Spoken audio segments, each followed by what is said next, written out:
Seguimos en Foro Nacional para la Democracia con Raúl Rodríguez e invitados. Regresamos con Ana María Salazar, platicamos sobre seguridad nacional, los invitamos a que nos sigan también en redes sociales, @FM, hashtag Foro Nacional, en mi caso personal, @Rodríguez R. Raúl. Esperamos que nos sigan acompañando en redes sociales. Ana María, ¿cuáles son tus redes? A ver, @AM Salazar, y yo tengo un portal donde metemos todo el contenido porque yo hago mucho contenido y mucho análisis durante la semana, que es, mi portal es anamariasalazar.com, anamariasalazar.com, y tenemos un portal dedicado a los temas de seguridad nacional, seguridadnacionalhoy.com. Muy bien. Entonces, para que me sigan. Platicábamos sobre varios países, hablábamos de Rusia. ¿Cuáles serían las amenazas en el marco internacional para México, más allá de Rusia, digamos, en general, medio ambiente, informática? Mira, ha cambiado mucho desde que escribí la última versión que escribí del libro Seguridad Nacional Hoy, que la última versión fue hace 10 años, ya me lo están pidiendo mis estudiantes. México tiene que ir pensando en términos de las grandes amenazas, que son desde la ciberseguridad. Cuando hablamos de ciberseguridad hemos estado muy enfocado a los rusos, ¿sí? Pero la ciberseguridad va mucho más allá. Por ejemplo, hace poco entrevisté a un experto y me comentó que hackers norcoreanos habían entrado al sistema de un banco y un sistema de telecom, ¿sí? O sea, uno se podría imaginar situaciones catastróficas en donde podría algunos hackers hacer caer todo el sistema, o sea, que se cayeran todos los bancos en México, ¿sí? O el sistema del SAT, que parece que, o sea, el gobierno mexicano cada ratito los están atacando, pero han tenido la capacidad medio de protegerse. Entonces, el tema de ciberseguridad es un tema real, porque hay ciertas estructuras estratégicas que tienes que proteger, ¿no? Y eso incluye tus bancos, tus hospitales, tu sistema, aeropuertos. Y en parte de eso es la ciberseguridad. Pero la otra parte es que tú tengas la credibilidad como gobierno de poder tomar decisiones difíciles y complicadas en situaciones de emergencia. Y te doy un ejemplo que es verdaderamente extraordinario y tal vez no se ha subrayado como debería haberse subrayado. Cuando fue la pandemia del 2009, H1N1, el gobierno mexicano, sin tener que sacar un soldado a la calle, pudo y le pidió a la gente: quédense en su casa. La única forma de parar esto es que todo el mundo se quede en su casa. Y lo pudieron hacer. Ahora, hay el argumento de que tal vez no fue tan fuerte, no fue tan peligroso. El gobierno mexicano hizo lo correcto porque no se sabía y sí era una enfermedad tan atípica y la gente que se estaba muriendo hubiera sido una irresponsabilidad si no lo hubieran hecho. Y se aprendió mucho de esa lección. Porque va a venir otra pandemia y las grandes amenazas a nuestras sociedades es la siguiente gran pandemia, que no se va a poder resolver simple y llanamente cerrando tus fronteras, ¿sí? Tienes que tener tú como gobierno, de nuevo, muchísima credibilidad para pararte frente de la población y decir: aún con el impacto catastrófico que esto va a tener en nuestra economía, tenemos que cerrar todo. Y eso es muy importante, porque a veces en términos de seguridad nacional no pensamos, hay que pensar en las pandemias, pero más importante que eso es la credibilidad del gobierno ante las grandes emergencias. Los terremotos que ha habido en el país, en los últimos terremotos.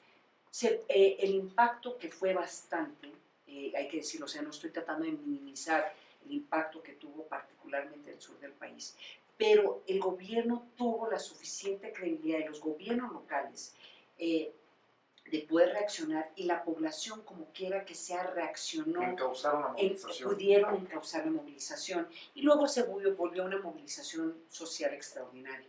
Pero cuando hay situaciones en donde puede haber 20,000 muertos, 30,000 muertos, o sea, estas situaciones catastróficas que ya se ha vivido en el país, tenemos que asumir que la credibilidad del gobierno y las instituciones van a ser una parte fundamental para poder enfrentar estas grandes crisis. Bueno, a mí me gustaría, Ana María, como sabes, @FM es seguida por miles de jóvenes, que son, digamos, incluso el segmento poblacional más voluminoso de la próxima elección. ¿Cómo aterrizar todos estos temas que en momentos podrían parecer un poco etéreos, ¿no?, al ciudadano de a pie, a los jóvenes que nos hacen favor de escucharnos, cómo en la vida diaria, cómo pueden sumarse o cómo pueden ellos participar en temas de seguridad nacional, cómo contribuir? Una de las definiciones que encontré de la seguridad nacional es el tema de condiciones de tranquilidad y colaboración para vivir y prosperar en paz. ¿Cómo puede el ciudadano, el joven hoy en día, aportar a este Parte propósito? es que es entre seguridad nacional y seguridad personal, curiosamente, porque al final de cuentas, todas estas grandes amenazas a la seguridad nacional. Que es la nueva tendencia. Sí. La seguridad nacional va a ser la seguridad personal, ¿no? Sí, y la razón, no es que estemos diciendo nosotros que la población debe de ser el responsable de la seguridad nacional. No es eso, sino sí el tema, el entender cuáles son las grandes amenazas del país. Después lo traduces a cómo entender la responsabilidad de cada uno de nosotros. Te doy otro de las grandes amenazas, el cambio climático. El cambio climático es probablemente el factor que más amenaza. Pues no existe, dice Trump. Pues por eso, es lo que más amenaza la viabilidad de los seres humanos. O sea, tu hija y mi hija van a vivir las consecuencias del cambio climático. No hay ideologías. Ahí. Más allá de eso, ahí no es, y es un tema global.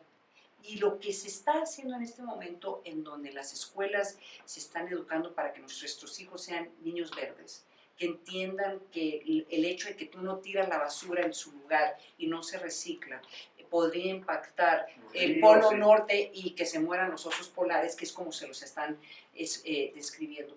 Yo creo que es un gran avance. Y los popotes y los delfines. Y ellos verdaderamente, o sea, eso lo entienden, les llega.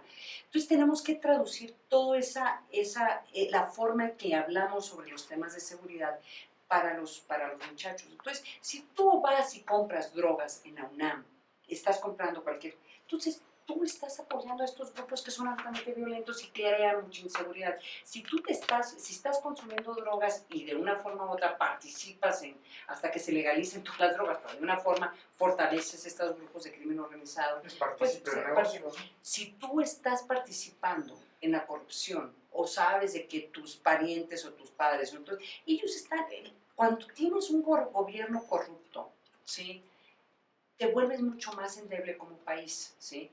Ese es el tema de la corrupción, sí está vinculado a los temas de seguridad. Las decisiones que hace un gobierno corrupto son muy diferentes en cuestiones de seguridad nacional y probablemente menos correctas que los hace un país que no tiene problemas tan graves de corrupción. Entonces, yo sí creo que el hablar sobre temas de corrupción, aunque no se ve inmediatamente el vínculo con temas de seguridad, están literalmente agarrados con Tacatena. Necesitamos tener generaciones completas que sean menos corruptos. ¿Eres optimista, Ana María? Siguiendo la analogía, la casa se está incendiando. ¿Eres optimista de que salgamos adelante? Yo tengo un gran optimismo con la gente joven. O sea, yo sí cuando doy clases y los veo, y bueno, veo a nuestros hijos, y mira, yo sí creo que por lo menos, gracias a las redes sociales, nos pueden exigir más a otras generaciones. Y nosotros ya nos equivocamos. O sea, la verdad, cuando vemos cómo está el país ahorita, neta, nosotros cuando nos tocaba tratar de cambiar eso, no lo pudimos hacer. Entonces tú y yo tratamos de hacer cambios en la forma en que podemos, en los ámbitos que podemos. Pero ir educando nuevas generaciones a que no acepten vivir en un país donde hay tanta corrupción, donde hay tanta inseguridad. No verlo natural, no verlo o sea, esto no es aceptable. Y lo que está ayudando mucho a eso es que estas generaciones tienen más acceso a cómo funcionan las democracias en otros países. Claro. Y tienen problemas. O sea, no te voy a decir que Estados Unidos debe de ser modelo a seguir en este momento. Claro. Pero sí hay instituciones. Referentes culturales que tienen los jóvenes hoy, ¿no? Pero sí hay instituciones en Estados Unidos lo suficientemente fuertes que están deteniendo a Donald Trump. Con pesos y contrapesos, ¿sí? Lamentablemente se nos termina el tiempo, Ana María, pero bueno, creo que hemos agotado mucho de los temas relacionados con la seguridad nacional. Te agradezco mucho en lo personal y @FM te agradece también que nos hayas acompañado el día de hoy. Y a ustedes muchas gracias por acompañarnos.